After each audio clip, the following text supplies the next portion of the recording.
hermanos, estamos listos para reflexionar en la palabra, en la escritura que hemos leído en esta mañana. Ese párrafo que le dimos lectura, Romanos capítulo 3, versículos 21 al 31. La palabra fe aparece en 7 momentos, en 7 ocasiones. El versículo número 22 dice, por medio de la fe en Jesucristo. El versículo 25 nuevamente dice, por medio de la fe en su sangre. En el versículo 26 dice al final, y el que justifica al que es de la fe de Jesús. En el 28 dice, por fe, sin las obras de la ley. Y en el 30 nuevamente dice, por la fe a los de la circuncisión y por medio de la fe a los de la incircuncisión. Y en el 31 dice, luego por la fe. La fe. Y nuestra reflexión dominical, así le hemos titulado, sola fe, o solo por fe, o en latín es sola fide. Y en este mes de octubre, como dijimos la semana pasada, aprovechamos la oportunidad para revisar nuevamente los postulados de la fe reformada.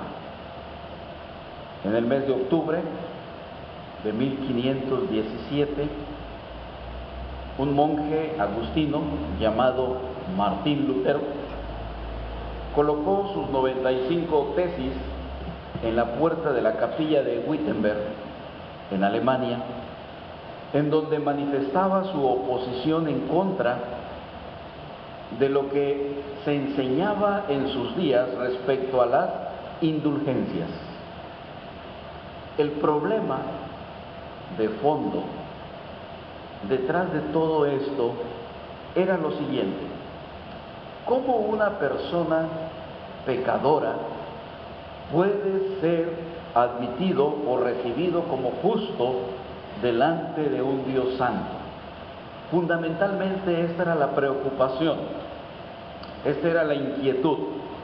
¿Cómo una persona pecadora puede ser admitido, puede ser recibido como justo delante de un Dios santo?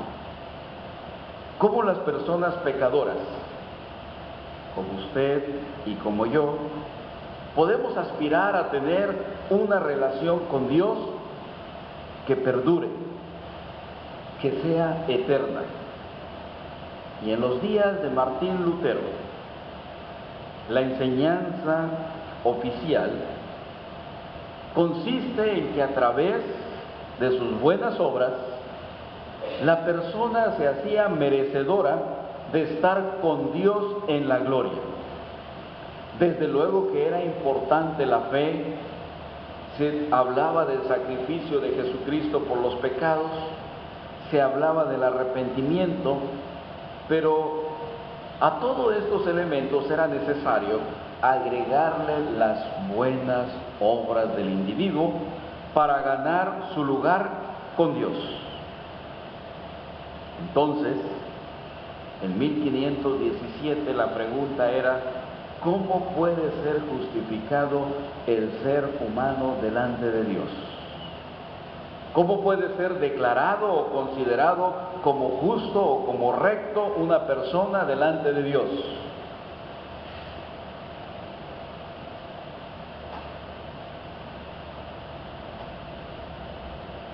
Hoy estaremos abordando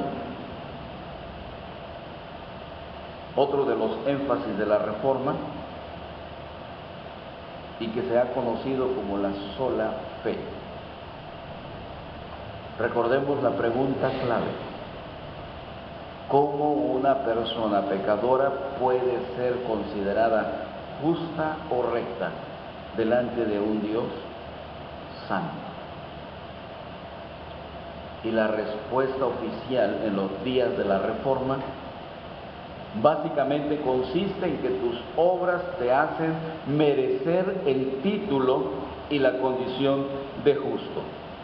Entonces, la enseñanza oficial es que todo depende de ti, todo depende de tu desempeño, todo depende de tus méritos. Cristo te ayuda, pero cada uno debe enfocarse en sus propias obras de justicia. Es entonces cuando los reformadores como Lutero, al estudiar las Sagradas Escrituras, comienzan a notar que la enseñanza de la palabra daba una respuesta distinta. Y en pasajes como Romanos capítulo 3, la Escritura deja muy claro cómo una persona puede ser justificada delante de Dios. El contexto del capítulo número 3 de Romanos, donde ya hicimos nuestra lectura,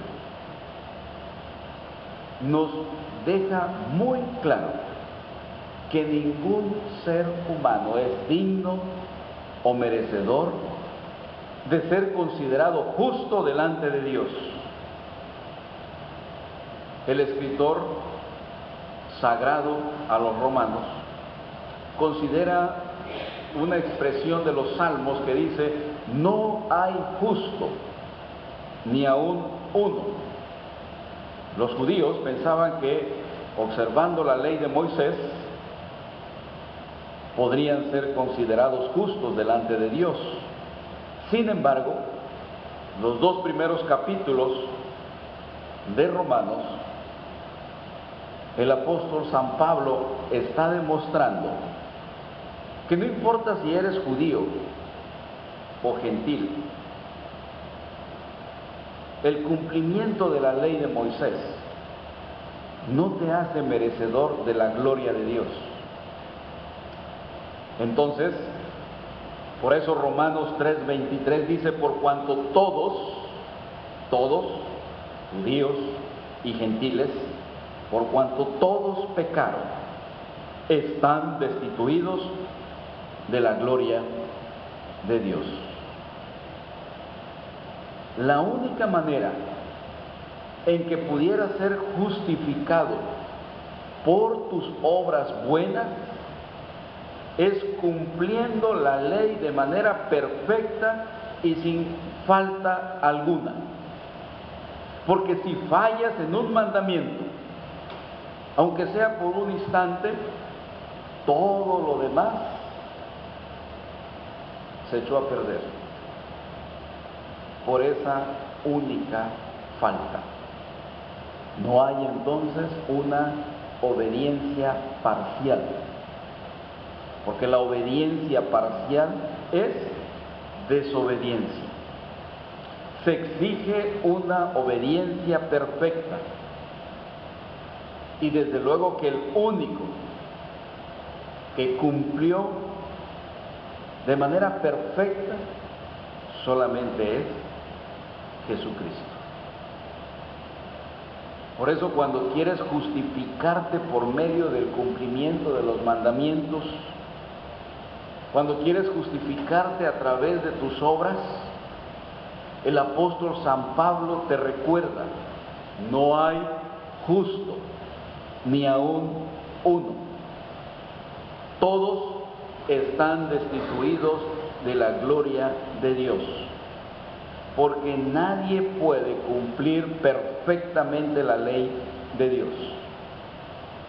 Todos hemos pecado. Entonces, viene pues la pregunta: ¿cómo podemos ser salvos? ¿Cómo podemos ser declarados justos? ¿Como personas pecadoras, corruptas, depravadas, pueden estar delante de la santidad de nuestro Dios por la eternidad.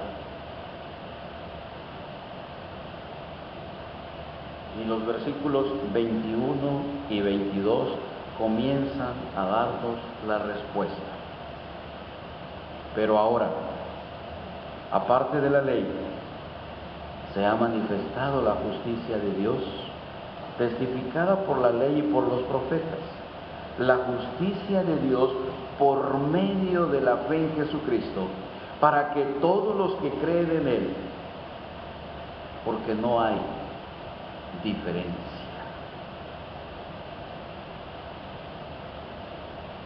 ¿Cómo viene o cómo llega la justicia a una persona pecadora? ¿Cómo es que una persona pecadora, injusta, puede apropiarse de la justicia de Jesucristo y que lo hace estar en una relación eterna con Dios? Si todos pecaron y estamos destituidos de la gloria de Dios, ¿cómo entonces es posible tener nuevamente esta relación? ¿Cómo puede ser restaurada esta unión con nuestro Dios? ¿Cómo el pecador puede establecer una relación con el Dios santo y eterno? Y el pasaje que estamos considerando en esta mañana nos dice que solamente es mediante la fe en Jesucristo. Aquí es donde surge la enseñanza de la sola fide, solo por fe. Esta justicia solo se recibe mediante la fe en Jesucristo, por medio de Jesucristo. Entre el Dios santo y el hombre pecador, la relación, la restauración, solamente se puede dar por medio de la fe en Jesucristo. Y entonces, ¿qué es lo que debo creer? Porque Romanos capítulo 3, el versículo 22 dice, para todos los que creen en Él. Para todos los que creen en Jesucristo. O sea, la justicia, la relación, la comunión entre el hombre pecador y el Dios santo se da por medio de la fe en Jesucristo, para todos los que creen en Jesucristo. Entonces, ¿qué es lo que debo creer? ¿Debo creer que Jesús existe? ¿Debo creer que Jesús es un gran maestro? ¿Debo creer que Jesús es un gran profeta de Dios? ¿Qué es lo que debo creer? Y el versículo 24, 25 y 26 me explica el contenido de esta fe en Jesucristo. Siendo justificados gratuitamente por su gracia, mediante la redención que es en Cristo Jesús, a quien Dios puso como propiciación por medio de la fe en su sangre, para manifestar su justicia, a causa de haber pasado por alto en su paciencia los pecados pasados, con la mira de manifestar en este tiempo su justicia, a fin de que Él sea el justo y el que justifica al que es de la fe en Jesús. Esto es lo que debo creer. Debo creer que todas las personas, sin importar quiénes somos, no tenemos parte con Dios. Que todos estamos destituidos de la gloria de Dios. Que todos estamos condenados a la muerte eterna, que la única manera de tener la salvación es recibir la justicia de Cristo a nuestro favor. Esto significa recibir algo que no merecemos. Esto significa recibir algo que no podemos ganar, que no podemos comprar, que no podemos obtener mérito alguno para ser salvos y librados de la muerte. Solo por gracia, mediante la fe en Jesucristo. La fe es el brazo de Dios, la mano de Dios que se extiende a favor de nosotros. Es un regalo. Y luego entonces, por medio de la fe, Dios nos declara como justificados gratuitamente. Mire que esto es hermoso. No es que seamos justos, solamente somos declarados justos por la fe en Jesucristo. Ser declarados justos es un acto de misericordia, de la gracia de parte de Dios. Entonces, por medio de la fe en Jesucristo, somos declarados justos, personas pecadoras, personas que estábamos destituidos de la gloria de Dios. Y ahora, en Jesucristo, somos declarados como si nunca hubiésemos pecado. Somos declarados irreprensibles y somos aceptados por Dios. ¿Pero por qué? Porque Él no está tomando en cuenta tu desempeño. Él no está tomando en cuenta tus obras. Él no está tomando en cuenta tu propia justicia. Si Él tomara en cuenta tu desempeño, saldríamos reprobados. Porque no hay justo, ni aún uno. Entonces, lo que Dios hace para declararnos justos es un intercambio maravilloso y de gracia. Toma nuestro pecado, toma nuestra culpa, toma nuestros errores, nuestras maldades, y lo pone en la cuenta de Jesús. Toma todas nuestras maldades y lo coloca en la cuenta de Jesús.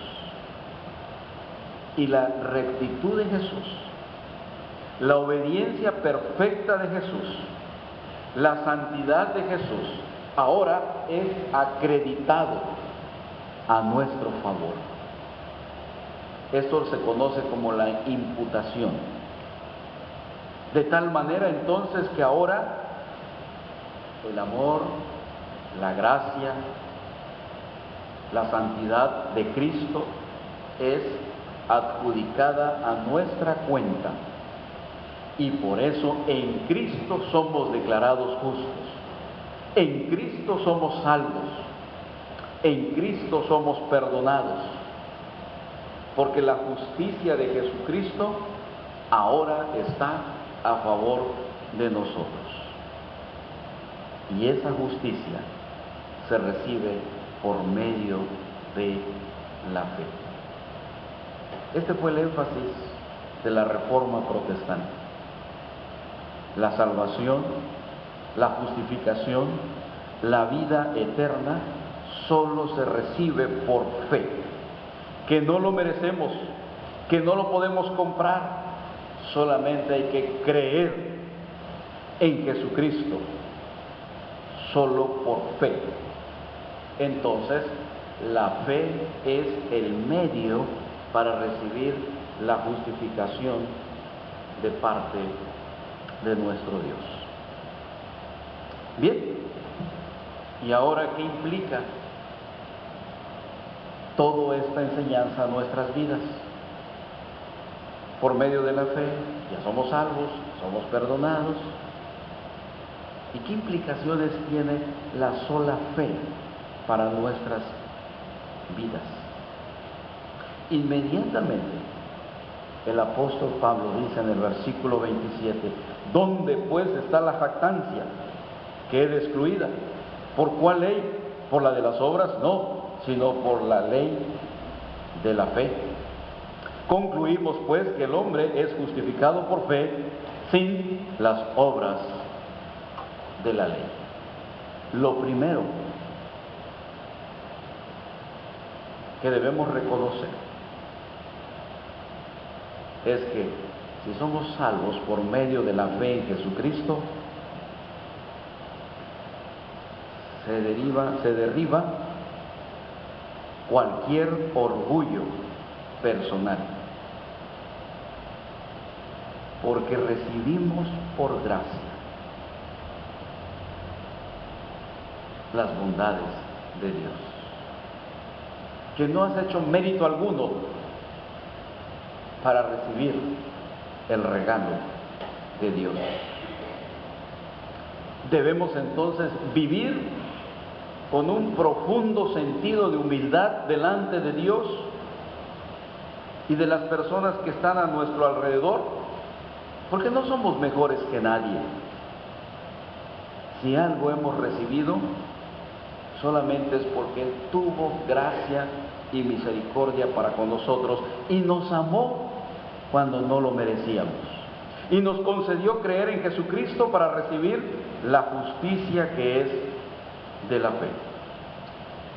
Por eso debemos vivir con humildad, con sencillez y amor. Otra implicación es vivir una vida de obediencia delante del Señor por gratitud,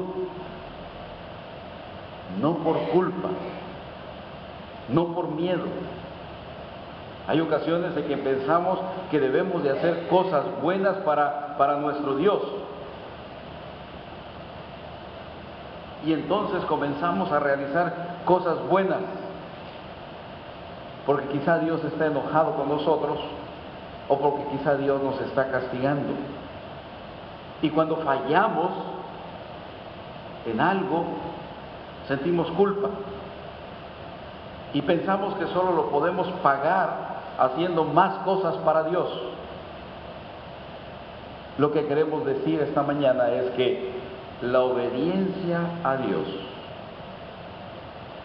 se practica no por culpa, no por miedo. La obediencia a Dios es importante y debemos hacerlo, pero tan solamente por gratitud, porque somos hijos por la gracia del Señor. La obediencia debe estar motivada tan solamente en el Evangelio y debe fluir de un corazón que entiende que existe una relación con Dios, no porque lo merece, no porque haya obtenido el favor, no porque haya ganado la misericordia o la gracia de Dios, sino porque exclusivamente Dios tuvo misericordia de cada uno de nosotros y nos regaló por medio de la fe la salvación. Hay que obedecer a Dios, no por temor al castigo, no por culpas, sino por un profundo sentido de gratitud por la obra de gracia de Dios en nuestras vidas. Cuando entendemos que nuestra relación con Dios no se fundamenta en nuestro desempeño, sino en lo que Cristo hizo a nuestro favor, mediante su vida, su muerte y su resurrección, y que esa obra de redención lo hizo a favor de nosotros, y que por los méritos de Cristo somos justificados, entonces nuestras responsabilidades las cumplimos a la luz de la doctrina sola fe. ¿Qué estamos tratando de decir con esto, estimados hermanos? No es que al hacer estas cosas vamos ganando el favor de Dios, sino que la obediencia es una manera de responder con gratitud al Dios de toda gracia, que nos amó y entregó a su Hijo por nuestros pecados. Nuestras buenas obras no son el pago para Dios por todo lo que ha hecho. Nuestras buenas obras son una respuesta agradecida y correcta ante tanta misericordia de Dios en Jesucristo. ¿Por qué nos presentamos el domingo en el culto de adoración? Porque Dios me amó y porque tengo la oportunidad de exaltar juntamente con otros hermanos la misericordia y la gracia majestuosa de Dios para conmigo. ¿Por qué ofrendas? ¿Por qué diezmas? Porque es una señal de la confianza que tienes en el Dios de gracia, que te da todo cuanto necesitas. Porque participas y te involucras en los ministerios de la iglesia. Porque es así como puedes aprender, aplicar y vivir con tu comunidad las verdades eternas del Evangelio de la gracia de Dios. Porque ministras, porque sirves en la iglesia, porque Dios en su gracia y en su misericordia te dio dones para que su iglesia sea edificada y consolidada, y tenemos el privilegio de ser colaboradores en su reino. La sola fe le da un sentido importante a nuestro desempeño dentro del cuerpo de Cristo. La sola fe entonces no solamente es un elemento pasivo, porque la sola fe tiene precisamente esos dos momentos. El momento pasivo cuando estábamos muertos en nuestros delitos y pecados, y el momento activo es cuando por gratitud respondes al Dios de toda gracia, sin mérito alguno, solamente por los méritos de Cristo Jesús somos salvos, somos reconciliados, somos declarados justos y tenemos vida eterna. Y en respuesta a este regalo de Dios es que nosotros nos comprometemos y servimos al Dios de toda gracia. Que la sola fe oriente nuestra vida activa dentro del reino de Dios. Que Dios nos bendiga en esta mañana. Amén.